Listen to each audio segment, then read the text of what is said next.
Hola amigos, bienvenidos. Estamos en una nueva emisión y hoy les traigo una persona muy interesante radicada en Argentina.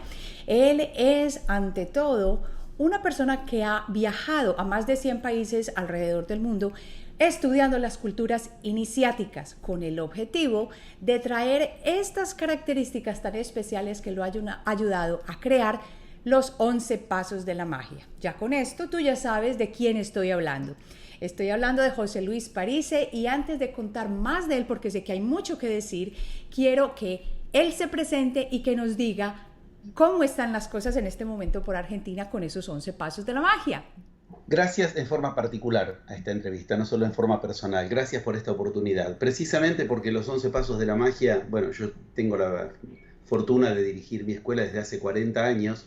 De esos 40 años, 20 estuvieron en Argentina, pero desde hace ya unos 20 años tengo el honor de ser recibido en cada vez más lugares del mundo. Ahora en febrero tuvimos un premio en Miami, nos premiaron, antes nos hizo Jaime Bailey, Ismael Cala, estamos continuamente en Europa, en Centroamérica, y veo que los 11 pasos de la magia ya no son una cuestión local necesaria, son necesarias para en todo caso la aldea humana, como decían los poetas. Me refiero a que el cambio de era y los 11 pasos de la magia se necesitan mutuamente. Entonces, mucho más aún que como está en Argentina, lo que noto es que si en la escuela estamos con más de 2.000 personas trabajando por mes a través de internet, hoy tuve que lo quiero aclarar, elegí esta nota en particular, me pareció muy interesante el interés personal que ponías en juego, pero estoy con agendas muy apretadas por ese motivo, porque afortunadamente veo que lo que estuvimos 20 años sembrando desde Argentina, con todas las dificultades que eso significa, ya no es una cuestión solamente que interese o no en un lugar del mundo, sino que lo interesa y necesita de eso la humanidad a nivel mundial para cambiar de era. Gracias, gracias por eso que estás diciendo, sobre todo porque ya es una cosa que no es solamente localizada en Argentina. Antes de que entremos en materia un poco más del tema de hoy, que es el talento y la creación de la realidad, quiero que nos cuentes, y esto lo pregunto a las personas que vienen al programa, ¿quién es José Luis Parise? ¿Cómo te defines tú? Bueno, yo voy a usar la palabra, mago, mago, no en el sentido ilusionista. Y desde que el 22 de diciembre del 2012 en adelante la humanidad tiene la oportunidad de la nueva era, al mago le agrego la palabra para la que los magos nos hablaron de magia, iniciación, Claro. magia iniciática, iniciación a través de la magia. Exactamente eso es lo que yo soy y lo que hago, lo que aprendí, lo que aplico y toda mi formación académica y más de, bueno, ya van 300, dijiste 100 al principio, ya son más de 300 viajes aproximadamente a las culturas iniciáticas, muchas veces a enseñar, pero muchísimas a aprender también, y lo que pude al respecto poner a prueba nos demuestran que efectivamente eso que no por nada la vieja era transformó en ilusionismo, la magia, es lo que se necesita para salir de la vieja era. Pero si la magia no nos conecta con la divinidad en nosotros, y ahí ingresa la iniciación, la divinidad en nosotros, la magia también pasa a ser un concepto de la vieja era. Yo soy quien le pongo mi vida como testimonio a la magia. Qué bien. Esto lo decía en las culturas iniciáticas. Saber sabe todo el mundo. Mírale la vida, me decían los iniciados. Ok, pueden mirar la vida, tranquilamente. Y de esto, si quieres, vamos a hablar. Cuando estás hablando de todos estos viajes que hiciste, yo quiero saber, porque eres un hombre muy joven todavía, yo quiero saber qué fue dentro de ti lo que te llevó a hacer esto, a cambiar completamente, porque eres un psicoanalista primero y todos nos centramos en el aspecto de que hay que ir a la universidad, que hay que estudiar. ¿Qué pasó en el Claro. alma de José Luis que te llevó a hacer lo que estás haciendo en este momento? Gracias por este interés personal. No es habitual que en las notas, en los lugares donde tengo espacio para hablar con la gente, se interesen en algo más que en lo temático. Está muy bien los temas y lo temático, pero hay todo un interés particular, personal, que creo que le da mucha más consistencia a por qué nos tienen que interesar esos temas. El, el clic, en el sentido bien tecnológico de la palabra, de lo que me preguntas, en cuanto escuché tu pregunta, donde me remite es a la primera adolescencia, 11 o 12 años, donde tal vez en ese orden puede servirle a la gente escuchar esto y no solamente como un relato personal. Bueno, por una serie de devenires de mi vida, que si quieres después lo podemos describir, yo aterrizaba un rato en cada colegio, en cada escuela. Me tenían que a cada rato cambiar de colegio, con todo lo que eso conlleva, de cuando te hiciste 3 amigos, los dejas, te tienes que hacer, eres siempre el nuevo, se dice acá, el bicho raro, el raro del lugar. Bueno.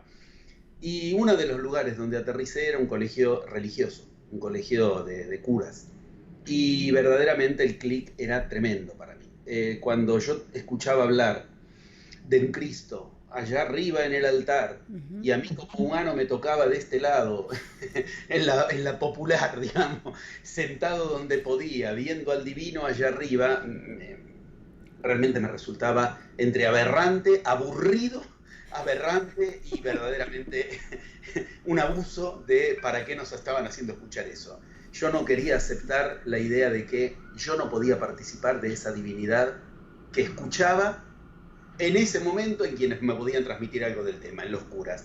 Cuando después dediqué 14 años de mi vida a estudiar todos los escritos sagrados que conozco, todos los que conozco los estudié. Estudiaba muchas horas por día durante muchos años de mi vida y veía la divinidad en juego en esos escritos. Más aún me parecía, la palabra tal vez sería corrupto, pretender que los humanos tenemos que estar como espectadores de una divinidad de la que no formamos parte.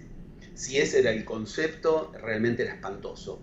Y puedo decirlo así, en ese momento era esto, mi pálpito, mi sensación inicial es que no podían habernos dejado esas imágenes, esas figuras y esos escritos, Cristo, Buda, Sankara, Sosán, Milarepa, Huiracocha, Lao Tse, como para que nosotros miremos desde afuera y nos conformemos con humanos, para ustedes no está dada la fiesta, miren en todo caso. Parecía una imagen tan de realeza en el peor sentido, la realeza saludando desde el castillo y todo el pueblo abajo a ver si le regalaban un pan y un vaso de vino, que verdaderamente entendía, eso es política, no puede ser eso lo que nos han dejado. Ahí estuvo el clip, ahí empezó todo. En ese revelarme con B corta, con B baja y con B alta, en mi divinidad, revelándose con B larga, ante el velar, que yo me tenga que revelar en el sentido de la B corta y la B larga, ahora con la B larga, revelarme en un sentido de rebelión, ante el hecho de que yo no pudiera revelar, sacar a la luz, que tal vez yo no quería estudiar a Cristo, yo quería ser como Cristo, yo no quería estudiar a Buda, yo quería ser como Buda. Si era así me interesaba, si no era así ni me interesaba yo ni me interesaba en Cristo. Y ese camino es el que descubrí y el que enseño. ¡Qué maravilla! O sea que estaba muy... Efectivamente, es la palabra, la has dicho muy bien. Sí, porque estaba dentro de ti desde joven, te diste cuenta de eso. ¿Alguna vez lo expresaste? Sí, a los curas, y te puedes dar las consecuencias.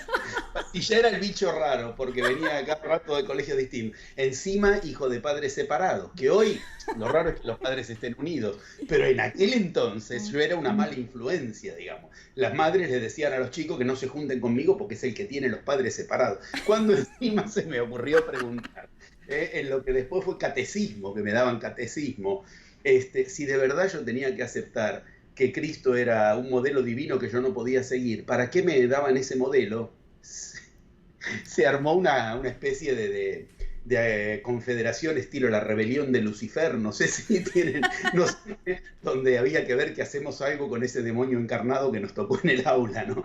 Pero verdaderamente también al mismo tiempo veía que eso abría conciencias, que con los límites y los mínimos que podía, que a otros chicos, a otras chicas de mi grado, de cuando escuchaban hablar de eso, no delante del cura, no delante de la maestra de catecismo, pero que después lo querían hablar. Y yo no tenía mucho para decir, pero yo tenía claro que no, más tenía claro lo que no quería que lo que quería en ese momento. No quería ser el espectador de la fiesta de la divinidad, quería ser parte de la divinidad. Lo sabías muy bien dentro de ti. Entonces ya luego terminaste tu bachillerato o la preparatoria, no sé cómo se diga ya. No, industrial, que es la más difícil de las carreras, es técnica pura, es un año más que todas las demás, y tienes que estudiar física, matemática, análisis matemático, química, electrónica, son cosas muy difíciles, y a mí me interesaba la parte humanística. Si quieres de esto podemos hablar, porque uno puede decir fue un error de diseño del universo. Los Vedas enseñan que no hay error de diseño en el universo, Hoy volvería a hacer esa misma carrera secundaria que me preparó tan bien para que después todo lo que tuviera que estudiar para comprender el ser humano y las leyes del universo, esa base fue la que me sirvió. Qué bien, o sea que mirando hacia atrás te das cuenta que puedes unir los puntos y decir, bueno, realmente esto era lo que yo tenía que hacer. Y con ese punto ahí entonces yo pregunto algo. Yo sé que tú hablas de crear nuestra realidad y de todo esto, pero si miramos hacia atrás, entonces eso puede decirle a muchos que estamos predestinados. Ah, qué interesante, claro. Porque tú dices, bueno, eso era lo que yo tenía que hacer y nada está perdido. ¿Cómo explicarías tú eso? Porque yo sé que existen las infinitas potencialidades dentro de un momento en el que estamos. ¿Cómo dirías tú entonces eso?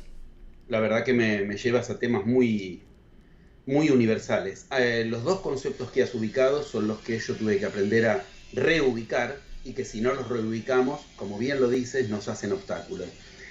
Cuando tú hablas de crear la realidad y lo predeterminado, parecen dos conceptos oximorónicos, imposibles de unir entre sí. Sin embargo, como enseña la Cábala, de la unión de conceptos imposibles de unir surge la chispa divina. Esta cosa rara que de frotar dos piedras, lo más inorgánico, surge el fuego, nos lo muestra con claridad, pero ese frotado no puede ser destrozarlas entre sí, tiene que ser con ciertas leyes, son 11 pasos de la magia los que lo enseñan. Precisamente el concepto de la realidad y el concepto de lo predestinado se unen si los llevas a un grado macrocósmico y no microcósmico. Porque lo que viene es a generar realidad propia a este mundo, muy en sintonía con lo que decíamos primero. En todas las culturas iniciáticas, yo leí los escritos sagrados de la India, leí los escritos sagrados de Medio Oriente, los escritos sagrados de las culturas yamánicas, los escritos sagrados de Egipto, todas coinciden en que el ser humano tiene un problema, 2 puntos, ser humano. El problema del ser humano es conformarse con ser humano. Por lo tanto, estamos llamados, recordemos Platón, sois dioses, mas lo habéis olvidado, estamos llamados a nuestra divinidad. ¿Divinidad qué es? La generación de realidad. Acá se une con tu pregunta. Dios nunca se adaptó a la realidad. A Dios nunca le dijeron, en ninguno de los escritos sagrados de todo el mundo, culturas que entre sí jamás se conocieron, coinciden plenamente en que a Dios nadie le vino a decir, Dios, la realidad es esta, ahora tú eres el Dios de esa realidad. Es el Dios de la realidad, el que genera esa realidad. Ahora bien, ¿dónde entra en esto lo predeterminado? Tenemos que ir otra vez a lo macrocósmico. Cuando entendemos por el concepto de quién está generando la realidad, ese quién es un poquito más grande que el que empieza en la fecha de nacimiento que figura en tu cédula de identidad. Hace muchos años yo hacía experiencias de este orden, siempre con un toque humorístico, digo, pido perdón por haber en mi escuela hecho esto, pero bueno, era un adolescente saliendo de la adolescencia y hacía lo que podía. Experiencias intervidas me refiero, son una pérdida de tiempo total si ya estás en iniciación, porque lo que vas a ver intervidas es siempre el mismo conflicto que no resolviste hoy a la mañana, es el mismo. Y lo que vas a ver son las mismas claves. Pero si algo te puede aportar mucho más el intervidas, es precisamente el concepto de intervida, el bardo, lo que es entre una encarnación y otra. La gente tiene la ilusión de ver las encarnaciones anteriores, eso es lo que confunde más que enseña, o en todo caso te estanca, te da un sentido para justificarte, mira, me pasa esto porque en la encarnación anterior, yo lo llevaba al anterior del anterior y le había pasado lo mismo, y al anterior del anterior, o sea, había que hacer algo mucho más macrocósmico, pero lo que digo es, sí sirve para, por eso el Bardo Todol, el texto sagrado por excelencia de Tíbet, por eso el Bardo Todol enseña que lo importante es lo que ocurre entre encarnaciones. Entre encarnaciones, viendo el compendio de estupideces que hemos hecho encarnación tras encarnación y nuestros pocos chispazos de divinidad a los que hemos podido acceder, hay por lo menos 4 postas que nos dejamos para la encarnación siguiente. Piénsalo así, no es tan difícil. Cuando uno dice, claro, bueno, voy a entrar a la escuela secundaria, usando el ejemplo que decíamos antes, ¿no? La preparatoria. Bueno, yo veo que en la escuela primaria fui flojo, qué sé yo, en matemáticas. Me voy a hacer especialmente ahora, ponerme un curso especial para refuerzo de matemática. Exactamente así, tanto es así que en el Bardo Todol así es enseñada la encarnación, que es la vida, una escuela. Venimos acá a aprender. y lo que no aprendemos acá, olvídate de aprenderlo allá, rebotas para aprenderlo acá, más fácil no te puedo decir. La idea de una vez que yo me muera voy a tener claro todo, no te vas a tener claro nada que no tengas en claro acá. Vienes aquí para aclararlo. Esta es una manera bastante directa de decir las cosas que no son directas en el Bardo Todo, o en el Popol Vuh, por ejemplo, plenamente de acuerdo están entre ambos. Los tibetanos jamás conocieron a los mayas o a los aztecas y viceversa, sin embargo, plenamente de acuerdo. De todos modos, uno se deja postas. Digamos, a grandes rasgos, las grandes cuestiones de la vida a las que uno programa, ahí entra lo predestinado, programa uno mismo para inducirse a uno hacia tales experiencias que ve que son las que de encarnaciones anteriores necesita como resultante de lo logrado y lo no logrado. Entonces, el oxímoron está realizado. Hemos unido en un foco superior lo que parecen dos bandos enfrentados. Para crear la realidad contamos también con cuestiones que nosotros mismos, pero en un plano de existencia diferente, nos dejamos como carteles en el camino, es por aquí o es por aquí. De todos modos, eliges tú. Cuando estás aquí, eliges tú. No es lo predestinado en el sentido griego de una tragedia a la que no me puedo renunciar, sino que es lo predestinado en el sentido griego de una tragedia a la que hay que transformar en comedia. Aprender a entender que ahí hay una dosis de guiño del universo, ¿entiendes? Esto lo necesitas para lo que vienes a aprender y a mí me toca aprender el sentido de lo que vengo a aprender viendo esas cosas. Las cosas más importantes en general son 4, 2 para bien y 2 para mal, como dicen los chamanes, 2 para bien y 2 para mal. 2 de las que te van a edificar y te van a ayudar y 2 que no te hubiera gustado o que te hubiera gustado no vivirlas, pero no las puedes evitar. En mi caso, mis padres separados antes de que yo tuviera 8 años me cambió mucho, me direccionó la vida hacia cuestiones que jamás hubieran ocurrido si mis padres eran una familia estándar. Con lo que quiero decir, ese estilo de cuestiones que uno no quiere, pero que después se entiende que sin eso no hubiera sido uno. Ya no es que eran cosas negociables. Entonces, lo predestinado no es predestinado por otro, es predestinado por el mismo que viene a esta realidad, a esta encarnación, a generar su realidad propia. Cuanto más al final de la encarnación hayas generado tu realidad propia, menos necesidad de reencarnarte tendrás. O sea, cuanto más divino te hayas hecho.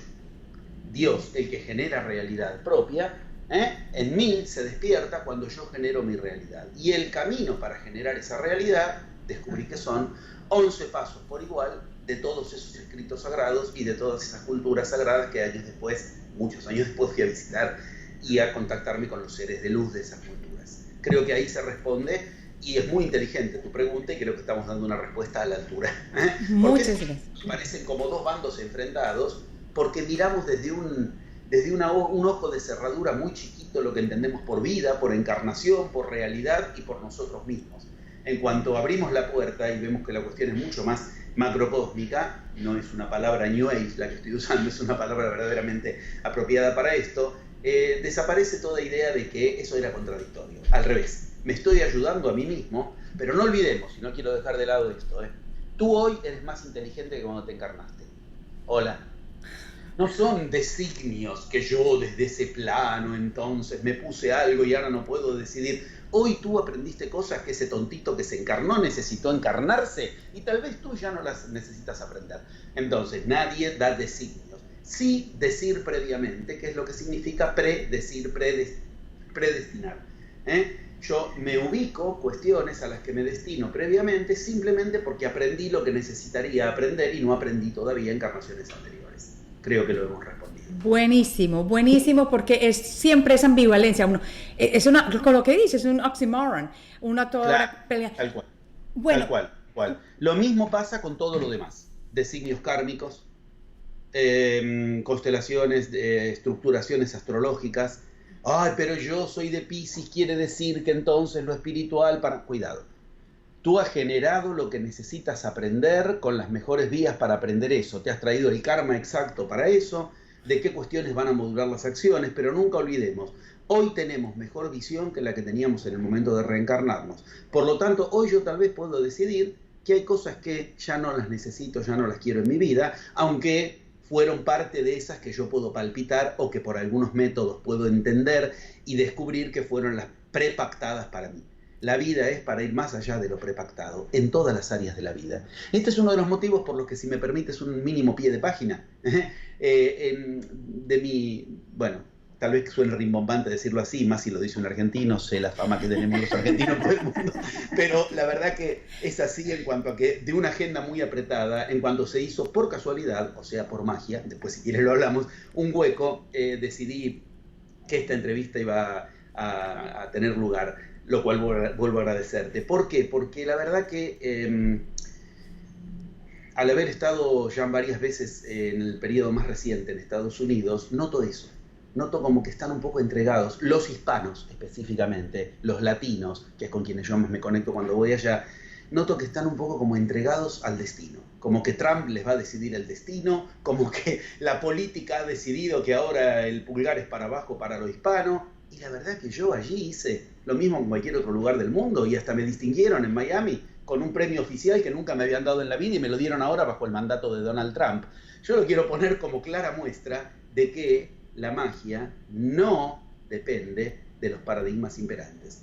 Y que cuando la magia depende de algo, pues ya no es magia. Porque la magia te tiene que conectar con tu divinidad o no hay magia. Entonces, someterse a paradigmas políticos, económicos, religiosos, científicos, o someterse al karma, o al signo del zodíaco, es lo mismo, o a los genes. Ahora, la cultura del poder lo tiene el ADN y tú no puedes hacer nada, es tu ADN. Mi ADN me vino de papá y mamá y no soy yo. No me puedo esto es budismo puro. Yo no puedo confundirme con mi yo. Si yo me confundo con mi yo, nunca voy a entender para qué me encarné. Me encarné para ir más allá de ese yo prepactado para mí. Lo mismo lo prepactado por los políticos y por todo lo que cuaje. Por eso quería, de paso, agradecerte esta oportunidad, porque me pareció, lo hablé con Ismael Cala, lo hablé con Jaime Bailey, lo vieron también así, como que en este momento están entre atemorizados y rezagados quienes no han sido favorecidos por lo prepactado, por los que prepactan los destinos. A mí nadie me prepacta el destino si yo voy a la divinidad de mí. Ahí tocas un punto muy importante que ahora yo quiero también mezclar, porque me parece que con lo que tú hablas de los latinos, yo lo veo también muy prevalente y sobre todo no veo que las personas hayan encontrado esa divinidad en ellos, y aquí quiero unirlo entonces con el talento. Cuando hablamos de talento, ¿cómo podemos ser esos seres generadores y expresar la divinidad que traemos para crear esa realidad que nosotros vinimos a crear? Me sonrío porque hace un rato me preguntabas por aquellas experiencias que me remitieron a mis primeros colegios de entre otros, de formación religiosa. Y así, ¿no? Dicho, de formación religiosa. Escucha cómo como psicoanalista puedo avalar lo que acabo de decir. Así fue conmigo también. Muy bien, ok. Digo, aquellas experiencias donde uno de mis primeros temas de interrogación, de explosión, puedo decir también de desorientación, era ese, el del talento. Mira, desde qué época de mi vida este tema me importa, ¿no? Eran los tiempos donde, no sé si hoy se usa, pero aquí se usaba, aquí digo en este momento y en Argentina, los evangelistas también salían los sábados a tocar timbres para, decirlo así, venderte la Biblia, lo digo de una manera, porque esto compete a todas las religiones, el problema es la religión, no alguna en particular. Y son cosas que he discutido tanto con los evangelistas como con los católicos. Esta idea que era la siguiente.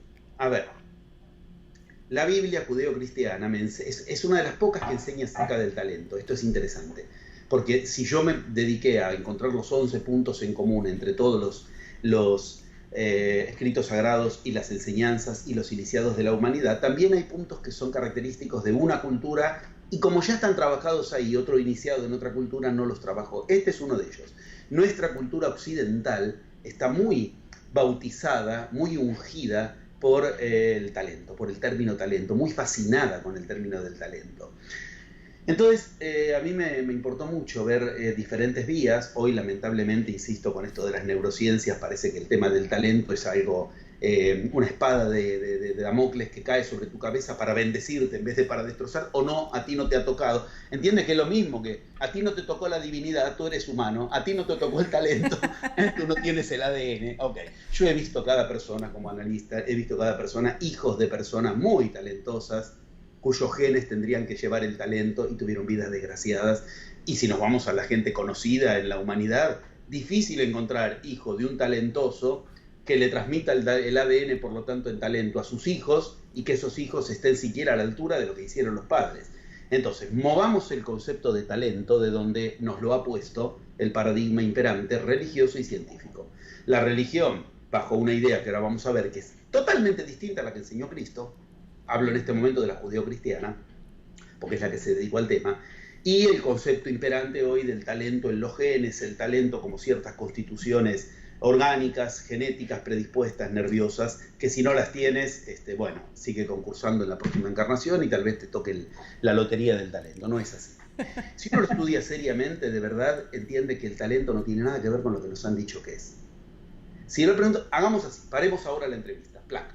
Vayan y pregúntenle, los amables oyentes, a todo el mundo, ¿qué entiendes por talento? Y un don, algo que tú tienes y que entonces eso vaya a saber de dónde vino y que entonces eso es algo que te da una cierta ventaja. Eso no es el talento.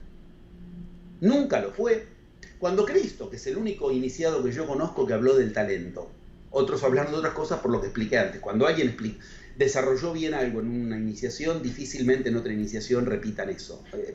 Ponen el hincapié dentro de los 11 pasos idénticos en otras cuestiones. Cuando Cristo habló del talento no era así como lo pensaba, y el concepto talento en sí mismo, que no lo inventó Cristo, viene de los griegos, no habla de eso. Entonces, si queremos coquetear con un concepto que es frontera, puente entre lo humano y lo divino, como nos lo muestran los escritos sagrados, hagámoslo con seriedad. Porque de lo contrario vamos a docenar en el lecho de Procusto desde lo humano, tratar de entender el talento, y el talento precisamente es uno de los lugares puente entre lo humano y lo divino. ¿Por qué? Tal vez si empezamos por el lugar que la gente cree conocer, digo con respeto, pero en general hoy ya nadie lee la Biblia, ven las 4 películas reglamentarias de Hollywood, sí. Escuchan lo que les dice alguno que dice haber leído la Biblia y más o menos con eso se hacen una idea. Yo he enseñado la verdadera historia de Cristo pre-cruz y post-cruz, la enseñanza oculta de Cristo pre-cruz y post-cruz, y la gente cuando yo le hablo de Cristo verdadero y le documento que se creen que le estoy hablando a veces del anticristo, o sea, tienen tal en la cabeza una idea de Cristo que el anticristo parece ser el verdadero Cristo. Bueno, cuando Cristo habló del talento, hay que entender que Cristo vivió en una zona fronteriza, lo que hoy sería una especie de Nuevo México, un lugar entre dos culturas bastante distintas entre sí, pero también con mucho en común. Una especie de, yo cuando fui a la Roca Hopi hace 2 años con la gente de mi escuela, lugar sagrado de los Hopi, al que no se puede acceder, se supone, y accedimos 2 veces, una con ellos y otra solos, o sea, pura magia. Esa zona me recordaba mucho la zona de Galilea de Cristo. ¿Por qué? Porque ahí se hablaba griego, arameo, hebreo y también latín. Entonces hay cosas que Cristo dice en griego y en la misma frase le agrega arameo y en la misma frase hebreo y a veces en la misma frase latín, porque había cosas que no quería que se las entiendan los romanos, ahí hablaba en arameo y en hebreo, había cosas que especialmente quería que le entiendan los romanos, ahí metía latín, y habían cosas que eran para eruditos, que eran las que decían griego. Esta es una de ellas. Fíjate que cuando él habla de la parábola de los talentos, le está hablando a sus discípulos, no le habla a la multitud. Y él aclara muy bien, abiertamente está dicho en la Biblia más de una vez, y se le filtró en la canónica, no me refiero a los 300 y pico apócrifos en esto, que él dice, yo a vosotros os hablo para que entendáis, a los demás para que no entiendan y se interesen y vengan.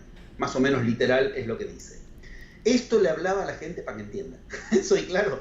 Cuando él da la parábola del talento, les está hablando a los discípulos. Entonces, partamos de que ya era un cierto nivel de, no digo erudición, porque muchos de ellos eran bastante primarios en sus concepciones mentales, como Pedro, por ejemplo, era roca, le decían piedra por eso, era duro como el sol, ¿no?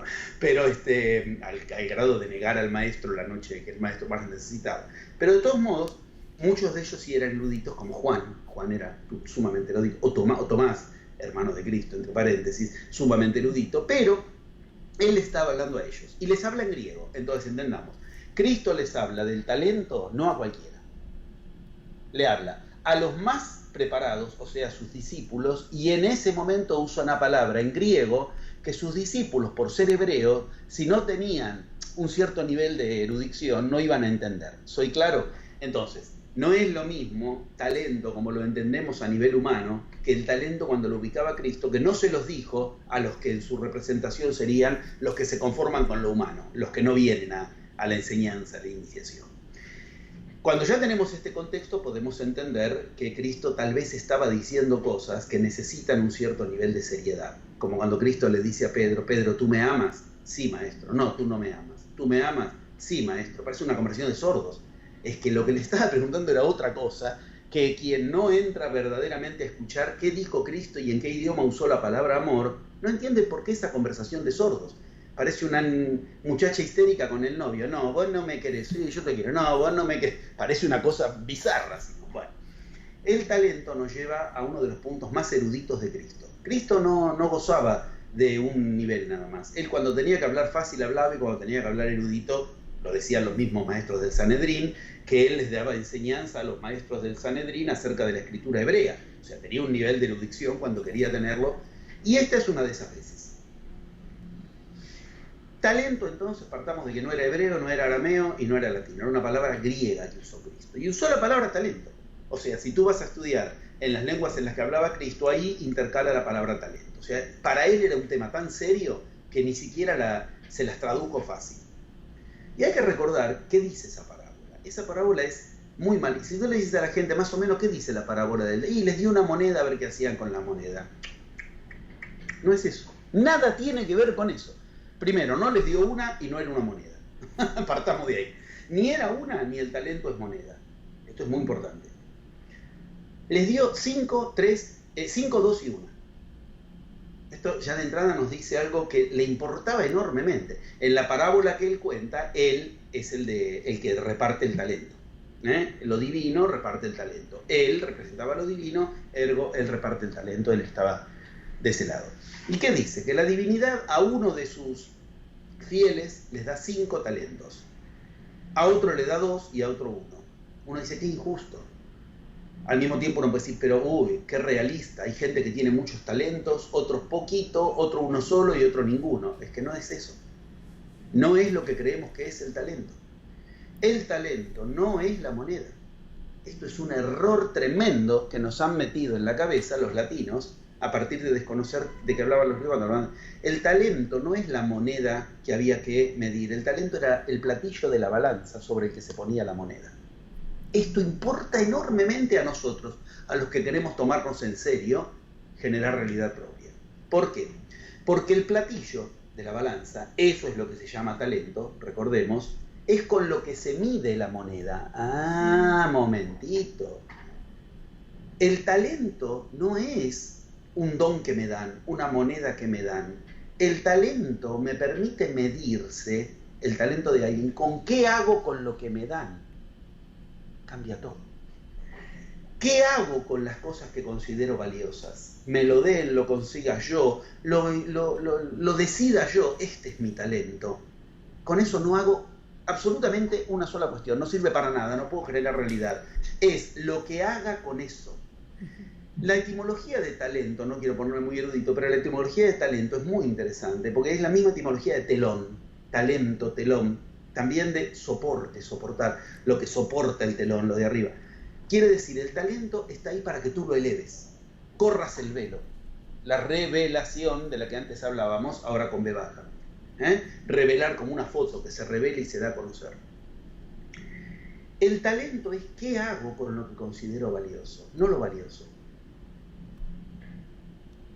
Por eso lo que va a mirar Cristo en la parábola no es la moneda, sino que el talento, o sea, ¿qué hicieron con la moneda? A ti te di una, ¿qué hiciste? La enterraste, no sirve. A ti te di 5. No es que me importa que me devuelvas las 5, ¿ves? No es la moneda. Es que a esas 5 les diste más valor, me devuelves 10. ¿Qué haces con lo que consideras valioso es tu talento? Cambia completamente la óptica. De hecho, si quieres te lo puedo contar, en mi historia este fue otro de los clics.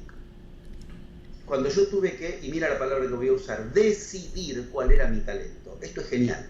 A mí me abrió el genio de la lámpara. Genial en el sentido arábigo de la palabra, el genio, el jinn. Ahí vamos a volver a algo, perdona que te interrumpa. Tú dijiste decidir cuál era mi talento. Ahí, yo tengo que volver ahí, pero sigue con tu historia, pero no se me puede olvidar. No, no, es que la historia sigue por ahí. Ah, Volvemos a bueno. un concepto del oxímoron. No son dos cosas distintas. Uno puede a veces es muy evidente que hay algo que lo diferencia, que es un don, listo. De todo modo puede decir que eso no es valioso. ¿Comprende que no hay que confundirlo con el talento? Yo puedo decir, bueno, qué sé yo, supongamos, desde chico a mí, papá, mamá, me tocaban el violín, el bandoneón, el piano y el arpa en casa. Tengo un oído natural para la música, pero tal vez tú te lo pusiste en tu encarnación, escuchen bien, para tener que diferenciarte de papá y mamá. Porque viste que encarnación tras encarnación, papá y mamá fueron una cárcel. ¿Ves que siempre decides tú? No quiere decir que si tú te encarnaste hijo de Beethoven y Mozart, tuvieron un hijo, que eres tú estás condenado a la música. No, tal vez puede ser para diferenciarte de eso. Entonces, insisto, tener tendencias hacia algo no significa otra cosa que una predestinación a algo que yo decido. No es un destino sobre mí que decidió. Bueno, lo que hablábamos antes. Por lo tanto, yo también puedo elegir de lo que entiendo que son mis mejores posibilidades, o yo puedo decidir. Yo puedo decir, no tengo una, no me viene una. Yo veo que tocamos música, yo no puedo ni tocar timbre. Vamos al deporte, no puedo ni llegar porque me corro de llegar, me canso de correr hasta el estadio, no puedo ni correr adentro de la vuelta olímpica. Qué sé yo, hay que estudiarme en voto, no tengo uno. Hay gente que le pasa eso y hay gente que teniendo un talento igual desperdició su vida. ¿Ves? Lo importante está en qué hace con lo que considera valioso, lo cual implica dos niveles. De los 11 pasos ya estamos en dos. Uno, ¿desde dónde considero algo valioso? O sea, ¿desde qué concepción? Puede ser desde algo que en mí se diferencia y yo lo quiero, lo considero valioso, o desde algo que yo decida que quiero que sea lo valioso en mí. Tenemos ejemplos claros. Homero decidió que su don iba a ser la retórica y él era tartamudo. Decidió a todas luces, no era su talento en el sentido habitual. Y no hay duda de que le funcionó al muchacho. Hoy hablamos de Homero, que ya la gente ni se acuerda, que estamos hablando de un tartamudo que decidió ponerse cantos rodados y arena en la boca para aprender un poco de dicción, porque él quería vivir de la retórica siendo tartamudo. Beethoven, siendo sordo en la última época, decidió la música como talento. Cuando le fue dada, genial, porque tenía oído, y cuando no le fue dada, la decidió. Estamos viendo que, como me decían los chamanes, lo raro, José Luis, de tu magia es que funciona. Los chamanes le llamaban, siempre le llamaban, no es una filosofía. Bueno, vemos que les funciona. Ok, entonces, yo en mi historia había decidido esto. ¿Por qué? Porque cuando después entré a la técnica, o sea, a la industrial, en la escuela preparatoria, en la secundaria, todo ahí era hemisferio izquierdo. Todo era raciocinio, análisis matemático, física, cosas dificilísimas en niveles muy altos. Y yo sentía que todo eso, si bien lo podía estudiar, no me hacía vibrar. Y yo decidí que mi talento iba a ser el que ahí menos importaba, la palabra. Porque yo veía que cuando tenía un minuto de oportunidad y tomaba la palabra, ahí mi vibración era distinta. Yo quería hacer de la palabra mi talento, ¿ves? Yo quería medir como valioso talento, que es lo que mide lo valioso. La divinidad mira qué haces con lo que tú consideras valioso, no mira si tienes valores o no. Esto te sacas una mochila de piedras. Es completamente importante, porque entonces lo divino en mí se conecta conmigo a través de cuán en serio yo me tomo lo que considero valioso en mí, porque yo lo decida o porque me vino dado. Para el caso es lo mismo. Por eso estoy dando ejemplos concretos. Gente a la que el talento le vino dado, gente que el talento le vino dado y prefirieron ir en otra vía, gente que no tuvo talento o cuando dejó de tenerlo decidió que eso era lo valioso. Ahí está la cuestión. El talento es una decisión. Esta frase puede ser título de nota en un diario, en un periódico. El talento es una decisión. Decido que tal cosa es valiosa. Y lo valioso, que pasa a ser la moneda, ya no es el talento. Porque lo valioso es la decisión de medir, de pesar eso y elevarlo como un telón. Para entonces ahí generarme yo. Cuando yo en el industrial entendí que mi talento era la palabra, me llevaba hacia lo humanístico. Y yo estaba estudiando una carrera donde no hay mucho espacio para la palabra. Hay que estar todo el tiempo frente a lo que en ese entonces eran protocomputadoras, haciendo cálculos, generando circuitos de electrónica, funciona, no funciona. Es muy poco lo que había para hablar. Pero notar mi vibración, y que yo llevaba las situaciones hacia donde yo quería llevarlas, no tal vez con la inteligencia que el industrial me pedía, sino con la palabra, me hizo decidir que ese iba a ser mi talento, que ese sería mi talento. Y entonces le elevé el telón. El platillo de la balanza lo puse como valioso ante eso. A partir de ahí se abre un desfiladero de vida que jamás se me hubiera abierto si yo confundía el talento con lo que la religión o la ciencia lo confundieron, porque yo hubiera dicho mi talento tal vez es más la mente analítica en un sentido hemisferio izquierdo. Fíjate que después me dice analista, pero analista de la palabra, el oxímoron otra vez unido, los bandos opuestos otra vez unidos. Analista, pero en lugar de analizar en un sentido racional simplemente, analista en el sentido de psicoanalista, que analiza con la palabra. Cuando después me enteré de que la magia depende de la palabra y de que el agente con el que el mago genera realidad es la palabra, te das cuenta cómo todo se hizo fluido. Lo que eran caminos que si no me hubieran dividido fuerzas, y con fuerzas divididas no se hace magia. Ay, me quedó clarísimo, y sobre todo porque abriste una puerta muy importante que yo muchas veces comento con las personas que quieren aprender del talento y que cada vez que uno viene acá dice, pero yo no quiero empezar eso porque es que yo no tengo talento para eso. Entonces, cuando tú hablas de la decisión, por eso es que muchas personas vienen con cero de haber aprendido y deciden en esta vida comenzar ese nuevo camino y de pronto lo cargan a otra generación, a otra vida. Tal cual, tal cual. Y entonces se van a buscarlo, se van a buscar un talento en lugar de decidirlo. O sea, yo me hago prisionero de algo que precisamente era con lo cual yo me podía liberar. ¿Entiendes lo que Lacan lo llama la subversión del sujeto? Subvierte, en el sentido bien subversivo de la palabra. Yo quedo como objeto de aquello de lo cual yo tenía que sujetar, yo tenía que ser el sujeto, decidir. Esta es la cuerda con la que voy a armar mi tabla de surf para ir por la vida, sobre las dificultades y aprovechando los oleajes y yendo a buscar los oleajes. Esto es genial cuando uno lo decide así, porque además ya no tiene excusas. Ya no tiene excusas, nadie te dice cuál es tu talento. Yo a los pacientes muchas veces les digo, ¿usted qué quiere? ¿Qué decide? ¿Quiere ese trabajo? ¿Quiere esto? ¿Quiere aquello? Nunca me lo pregunté. Es como que era dado de entrada que él no tenía talento, o era dado de entrada que él se tenía que, escucha esto, conformar con que tenía tal talento y lo tenía que explotar. ¿Entiendes cómo se hace exactamente lo contrario? Se lo lleva a un lugar en el cual mantenerte apretado dentro de lo humano, el que no genera realidad propia, cuando eso era para que tú tengas la decisión de si es valioso o no. A partir de ahí me lo tengo que tomar en serio. Y si yo me tomo en serio mi palabra, mi talento quiero que sea tal, y yo me lo tomo en serio y voy hacia ahí, empiezan los 11 pasos de la magia. El universo empieza a ir hacia ahí. Se te empiezan a generar oportunidades, se te empiezan a generar caminos, vías, sueños, todo lo que en los 11 pasos de la magia aprendes que ocurre cuando efectivamente tú te has decidido por ir más allá de lo humano en vos. Entonces el universo se pone de tu lado. Esto no es una cuestión romántica, esto es algo demostrable, demostrado, y es de lo que nos hablarán los iniciados. Tú le tienes que dar las instrucciones a la realidad para que la realidad entonces la generes tú. Pero si tú estás siguiendo instrucciones de tu mapa genético, piensa que en la encarnación anterior no tenías estos genes y sin embargo estabas sujeto a otra vez tener que ir más allá de lo humano. Piensa que en la encarnación anterior tenías otra constelación astrológica, otro sexo biológico, y siempre en todas las encarnaciones, si nos encarnamos, es porque el desafío es el mismo. ¿Qué voy a hacer para el final de la encarnación? Ser un poquito menos humano y mucho más divino. Sí, me queda clarísimo, me queda clarísimo. Y dijiste algo muy clave. ¿Qué pasa entonces cuando nos tomamos o cuando tenemos ese valor de decidir? Ahí es cuando empezamos a aplicar entonces los 11 pasos de la magia para crear esa realidad que queremos. Cuéntanos de esto.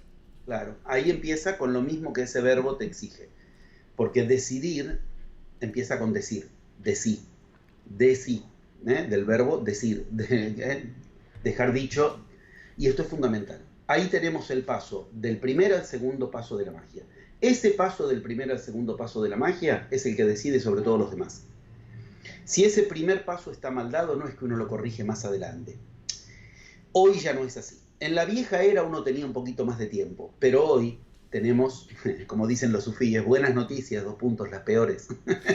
Los sufíes dicen ¿por qué? Porque hoy tenemos la grandiosa noticia, los humanos, de que hoy tenemos a raudales lo que los iniciados tuvieron apenas en cuentagotas.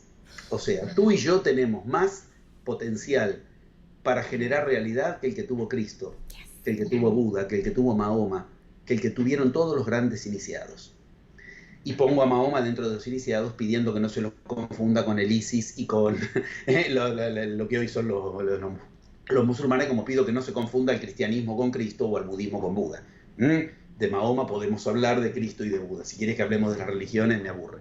Ya pasa por otro lado. Bueno, ahora bien, cuando digo esto, digo, efectivamente, primero necesitamos ese juego en el cual ponemos en marcha todo, pero hoy tenemos a raudales lo que ellos no tenían, porque desde el 22 de diciembre del 2012 a las 11:11 de cada pueblo, ingresa en nuestro sistema planetario, por motivos que explico en mis plenarios, con videos, les muestro bien, es así, punto, no hace falta ya a esta altura andar de... Lo tengo en 1000 reportajes en YouTube, en internet, me lo sé que me lo subieron, lo pueden ver.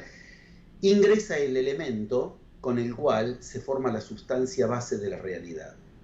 Yo hago un silencio, porque yo no puedo creer que si alguien escucha esto, después de eso no se le ilumine la cara con una sonrisa. Te acabo de decir, hoy caen a raudales las lámparas de Aladino, que antes estaban en algún lugar del desierto de Arabia, y había que ir a buscarlos ahí. Hoy tenemos sobre la cabeza, nos caen las lámparas de Aladino, cada minuto y cada minuto más. Ese elemento que en la antigüedad iban a buscar los iniciados a los desiertos, a las montañas, a las selvas, a los lugares de poca población humana precisamente, y que se conoce con algunos nombres, el maná, el prana. Eso hoy cae en forma de, la ciencia lo llamó plasma. Y aunque lo llamó la ciencia así, sabe muy poco de esto la ciencia, el nombre está bien puesto porque plasma es un verbo, no solo un sustantivo. Verbo plasmar, generar realidad. El plasma es la sustancia cero de la realidad. ¿Qué es la realidad? Una manera muy bruta de mencionarla, la suma de lo líquido, lo sólido y lo gaseoso. Está bien, por muy bruta que sea, está bien, es una definición. Ok, algo antes de ser sólido fue líquido, algo antes de ser líquido fue gaseoso, pero antes de ser sólido, líquido y gaseoso es plasma. Y la buena noticia, 2 puntos la peor, el plasma acepta instrucciones. José Luis, esto es entonces lo que llamamos... La palabra, lo que antes decíamos, el decirle a la realidad lo que yo quiero, plasmarla, no puede quedar en idea. Perdón, sí, adelante. Eso es entonces lo que tenemos alrededor como el campo punto cero, o todo esto que está alrededor de nosotros que podemos, que está en lo que estamos viviendo, que no lo vemos, pero que sí lo podemos sentir, que es nuestro primer paso para empezar a crear la realidad. Es que precisamente el campo cero es el primer paso cuando logras que lo sea. No quiero ponerme complicado, pero esa es la mejor respuesta. Estamos muy oximorónicos en esta entrevista, tal vez porque hay que unir en este momento muy lo que pasa en Estados Unidos con los hispanos, que parece lo imposible de unir, pero si mostramos el camino del oxímoron estamos haciendo lo que hay que hacer. El punto cero no nos es dado, hay que lograrlo, hay que generarlo. El punto cero es el arranque del que te hablaba entre primer y segundo paso, hay que lograr un arranque distinto a lo que nos es dado. Se llama arranque bifásico en iniciación. Freud lo llamó arranque bifásico. Y es esto que te decía, a mí me habrá sido dado o no me habrá sido dado, pero yo que decido. Ahí estoy en un punto cero. El punto cero, bueno, yo esto lo enseño en lógica y en topología, yo enseño estas cosas para enseñar magia. O sea, hay que entender lo serio que es de lo que estamos hablando, que yo tuve que estudiar todas estas cosas para enseñar magia, para enseñar iniciación, para tener alguna chance de entender de qué hablaban los iniciados. Por vislumbres, hablaban de cosas que hoy, 2600 años después, necesitamos ciencias muy avanzadas para entender algo de lo que vislumbraron. Bueno, lo mismo pasa cuando tomas plantas maestras, si las tomas desde la iniciación. Si no, es un pasatiempo idiota, el que después si quieres lo hablamos. Tengo amplia experiencia en el tema y en Centroamérica importa mucho este tema hoy día. Bueno, digo, cuando efectivamente hoy tenemos plasma, al plasma le tengo que hablar, lo tengo que dirigir para que genere la realidad que yo quiero que genere, porque de lo contrario lo que sigue generando es las instrucciones mismas a las que yo me someto. O yo me someto al plasma, que genera cosas en mí sin que yo quiera, y entonces, vuelvo a decir, aquello que nos es dado para generar realidad como sujetos, sujetando a la realidad que termina haciéndonos objetos, Si tú y yo y la audiencia elegimos encarnarnos en este tiempo, terminémosla con el cuentito del discípulo eterno. Es para ser maestros.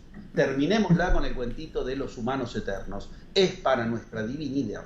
Si no, no nos hubiéramos encarnado. Después, si quiere, lo podemos ver. Esto yo lo enseño argumentado en los mapas que dejaron las grandes culturas iniciáticas, como por ejemplo el zodíaco de Dendera de Egipto. Tiene claramente ubicado lo que te estoy diciendo, y ese es un zodíaco que no es Piscis, Escorpio y Sagitario nada más. Es un zodíaco en todo el sentido de que abarca todos los tiempos de la humanidad, inclusive el nuestro. Y el nuestro es el que más tiempo tiene dedicado en el zodíaco. O sea, de ninguna otra cultura dejaron tantas instrucciones como para esta, porque esta cultura no tiene excusas.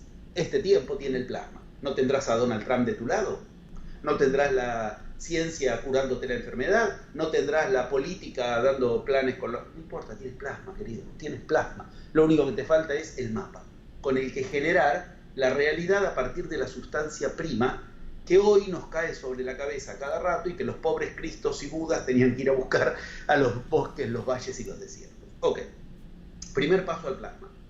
Al plasma no lo puedo manejar con el pensamiento, lo tengo que manejar con la palabra.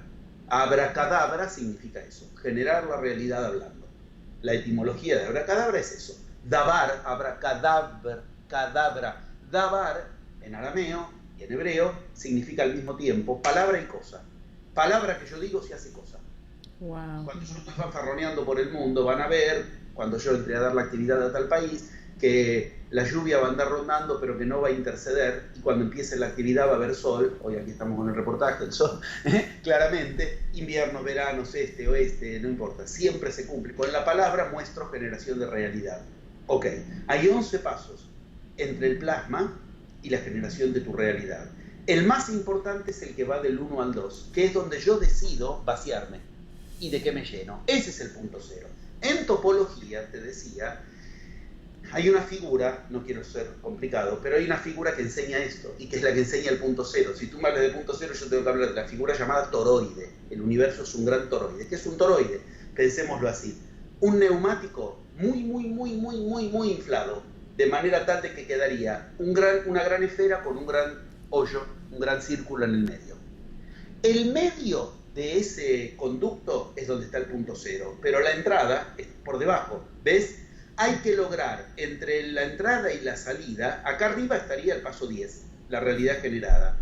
Tengo que entrar al conducto de la magia, donde está el punto cero. Pero yo no puedo pasar arriba si no paso por el punto cero. Me tira otra vez hacia abajo. Es como, otra vez me reencarno, otra vez me reencarno, otra vez me... Durante la encarnación pasa lo mismo. Otra vez fracasé y tengo que volver a empezar. Otra vez me fue mal y tengo que volver a empezar. Otra vez me fue bien, pero me siento vacío, tengo que empezar. ¿Entiendes? Ese es el lugar en el cual está testimoniado que no hiciste punto cero. Rebotaste cuando te tocaba el inicio de tu realidad. Y las realidades, concluyo en esto, para no ser tan explicativo, las realidades nunca se inician cuando tú pones algo. Las realidades se inician cuando tú vacías de algo que impedía que generes la realidad. Por eso en el Zen se busca el inicio del camino de la divinidad por vía del vacío del ser, el vaciar del ser. La cuántica está de acuerdo, yo hasta cuántica tengo que estudiar para enseñar estas cuestiones, la cuántica está plenamente de acuerdo cuando dice no hay universo que se haya iniciado sin haber llegado primero a ese momento previo al Big Bang, que es el del vacío absoluto. Ese vacío inicia universos. Las 11 pasos de la magia rigen tanto sobre tu vida, sobre mi vida, como sobre la vida del universo. Eso es la buena cosa. ¿Por qué? Porque con los mismos 11 pasos genero todo en mi vida. Mi economía, mi salud, el clima que yo quiero, mi estado espiritual, mi relación a mis hijos. En lugar de tener que estudiar 40.000 cosas separadas, de las cuales me haré especialista del oído izquierdo, y entonces yo soy especialista, dividir el universo, fragmentar el universo. No, es universo. Universo, ¿qué duda cabe? Ese uni es un mismo verso, un mismo discurso, una misma realidad. El paso 1 al 2 es el que decide que tu palabra tenga peso o no. No según solamente cuánto alcanzas. Eso viene de ese conducto del toroide que decíamos entre el agujero de abajo y la salida arriba, de lo que haya hecho. En la segunda mitad alcanzo cosas, en la primera mitad me vacío. Si yo quiero hacer de un terreno una casa, ¿qué hago? Primero tengo que vaciar. separar, dividir, dejar afuera cosas, saco las piedras, hago montones de tierra, hago un hoyo, hago un agujero, y sobre eso separado entonces puedo unir. Exactamente lo mismo pasa con nuestro camino. Nadie está imposibilitado de alcanzar la realidad que quiere porque le falten cosas, sino porque le sobran.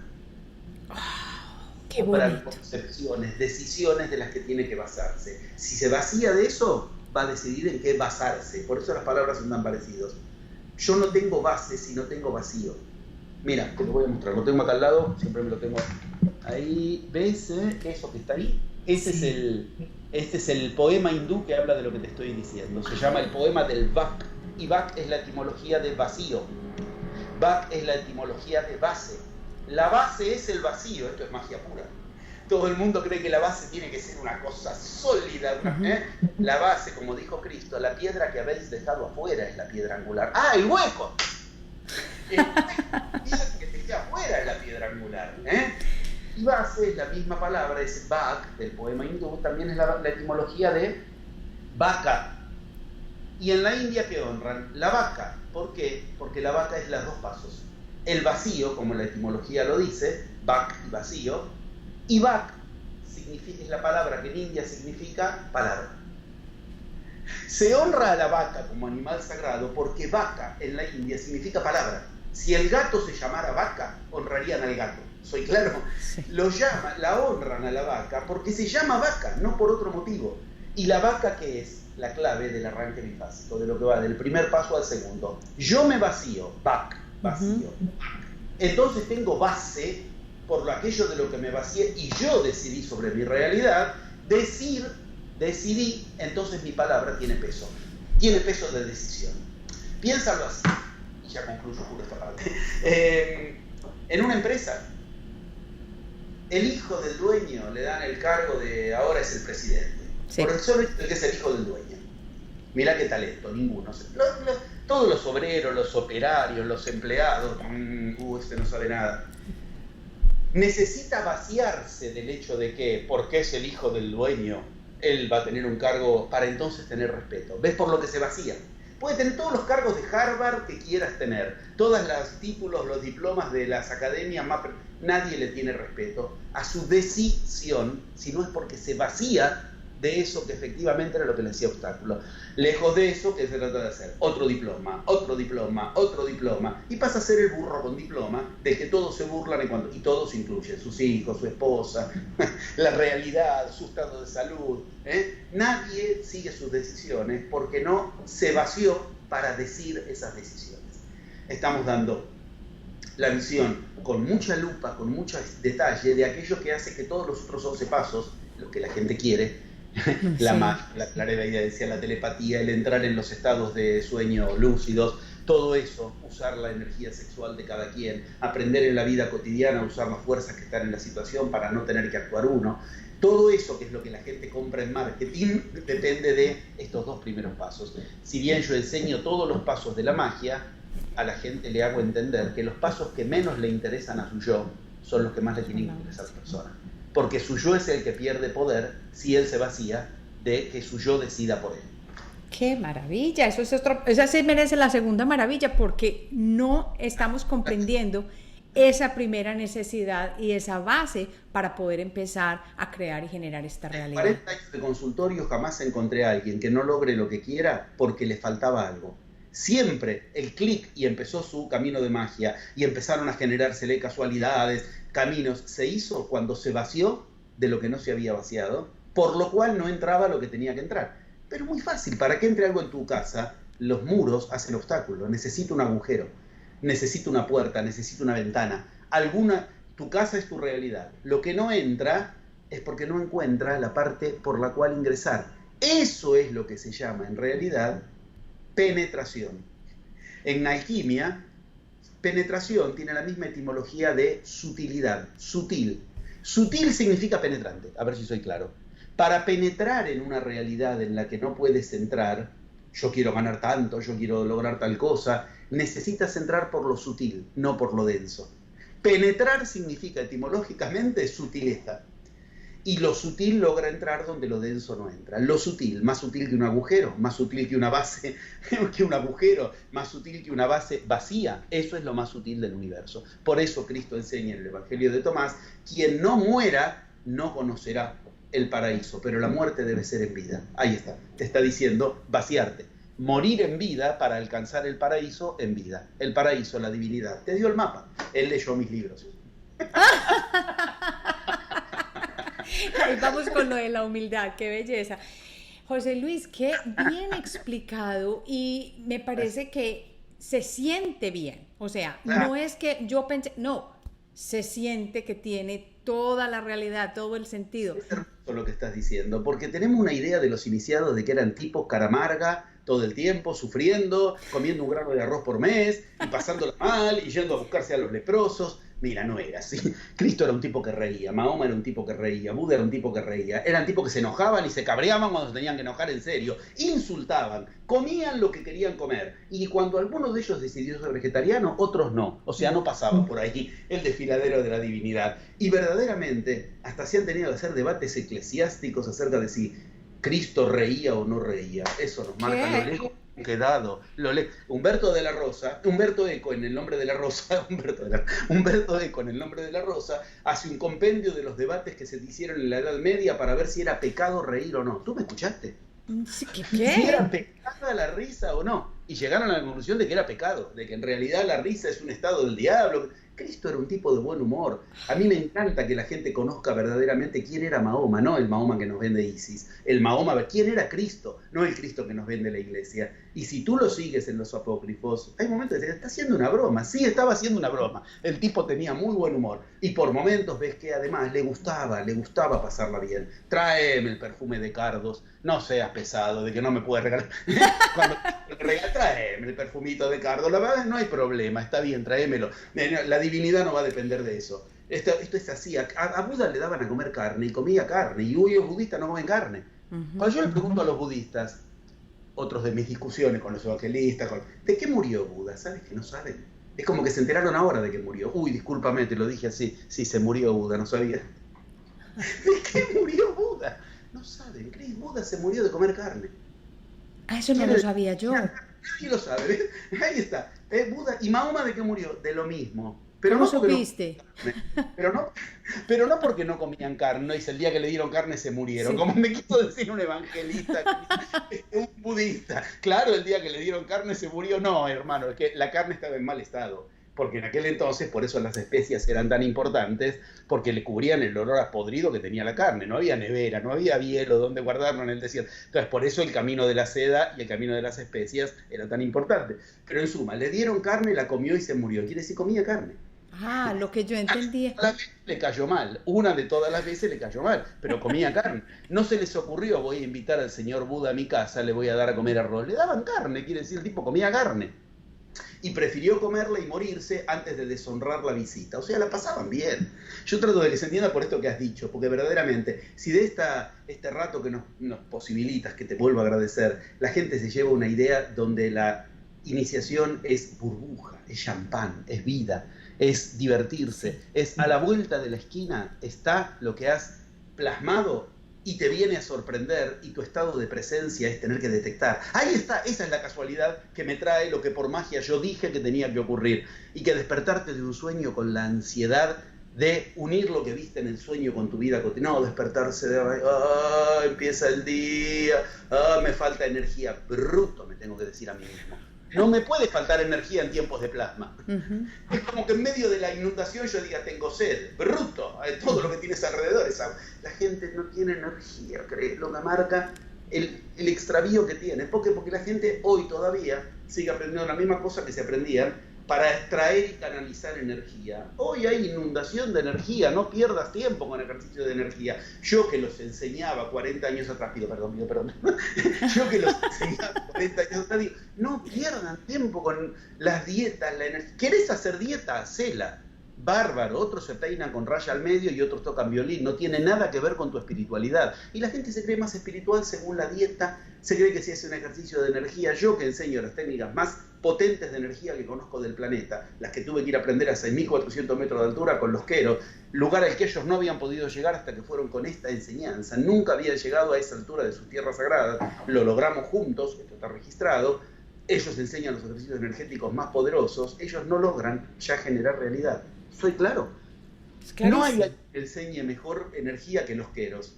Hay un lama contemporáneo que se llama Rinpoche. Rinpoche en realidad es como un grado máximo de venerabilidad. Pero hay un lama al que le dicen es el Rinpoche, porque es el más venerable de todos. No es el Dalai, por supuesto, que tiene... Ningún tibetano quiere al Dalai Lama. Pero digo, ese lama, Rinpoche, es el maestro de la energía.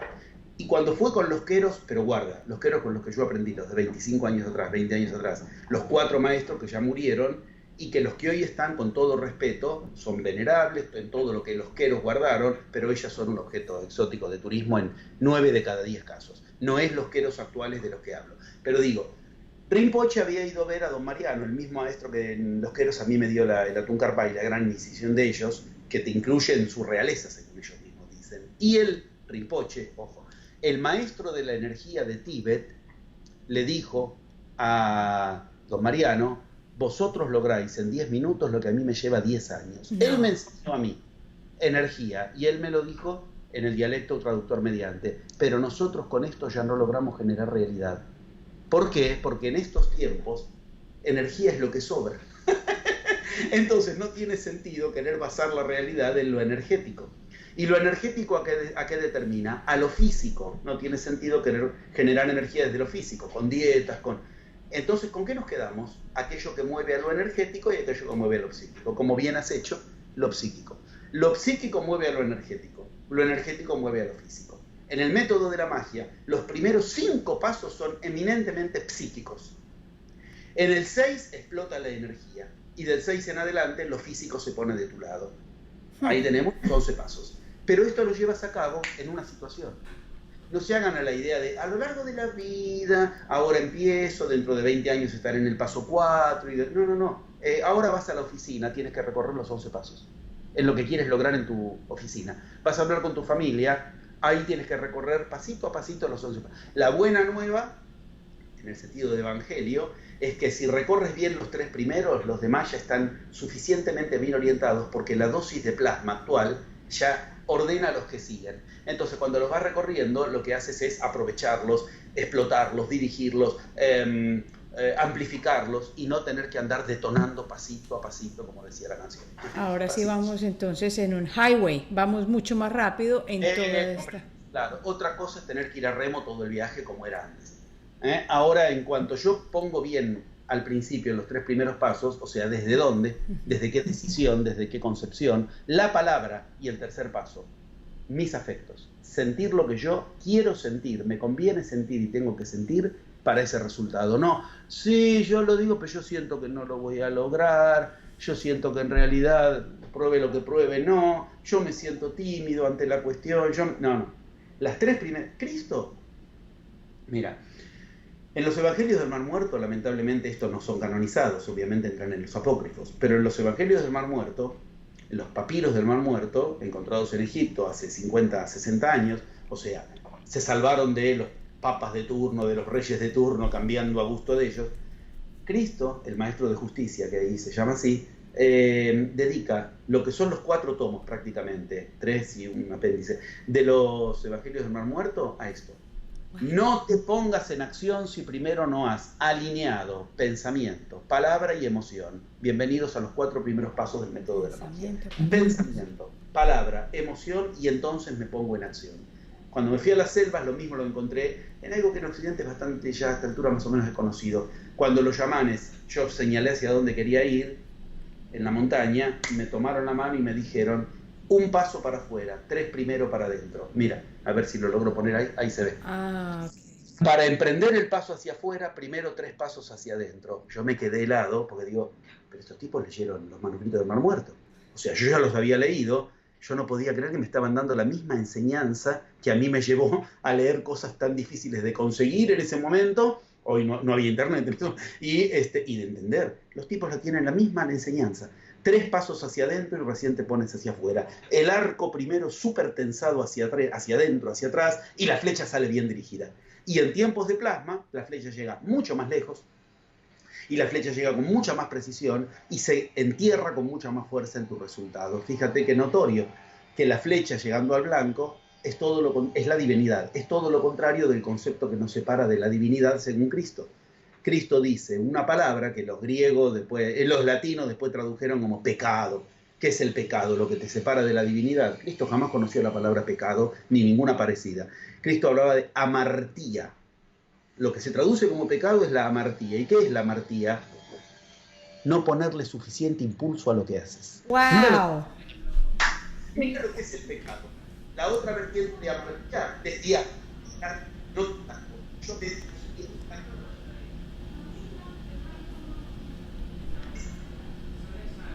Algo pasó. Cuando hablé del desvío, aparecieron los ruidos.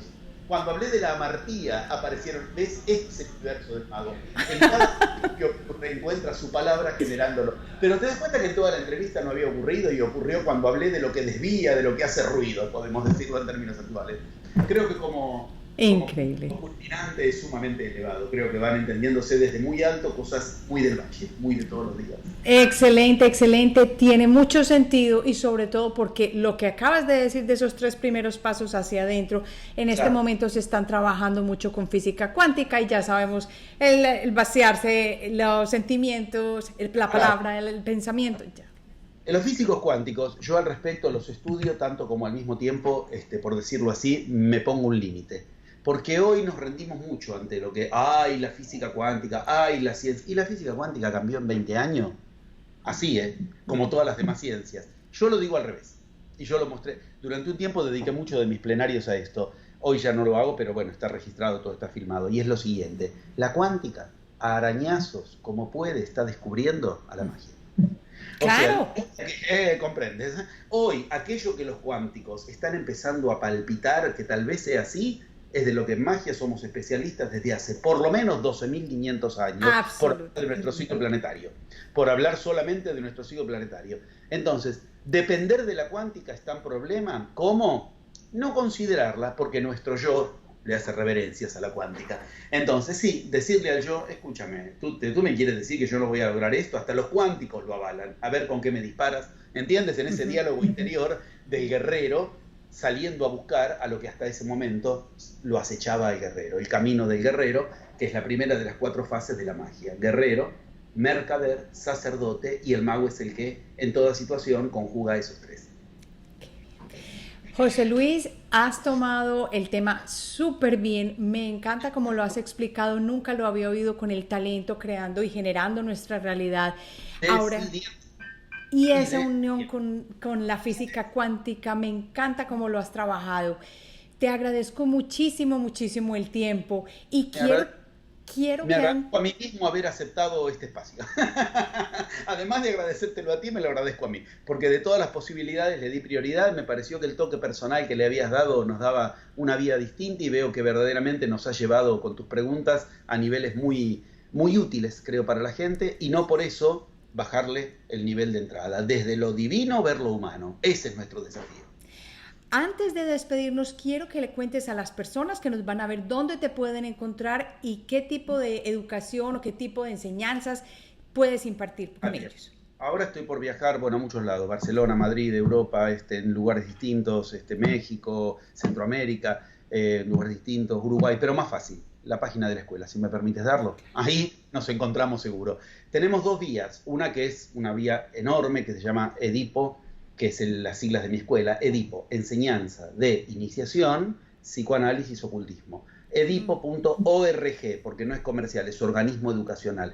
Edipo.org, ahí es la página general. Y en edipo.org, el chiche, el juguete nuevo, el gran aporte que le hacemos, creo, a quien tenga interés serio en estos temas, Edipo.net, edipo.net. ¿Qué es Edipo.net? Para decirlo fácil y rápido, una especie de Netflix que hemos creado, donde hay más de 500 horas de enseñanza, de plenarios que di, de reuniones con la gente, donde la gente cuenta, quiero lograr tal cosa, y ponemos los 11 pasos de la magia a su disposición, con 2.000 personas del mundo, 4.000 orejas escuchando de Centroamérica, de América, de Europa, de Norteamérica, de Sudamérica, con aplicar los 11 pasos a lo que le enseña a cada uno, estos 11 pasos para generar la realidad, donde hay grupos de estudio, grupos de supervisión grabados, todo a disposición por el precio de un Netflix por mes. O sea, es algo hermoso. Magia, iniciación, ocultismo y aplicación de todo eso a la vida cotidiana, abierto para más de 500 horas, que además mes a mes se agregan las horas.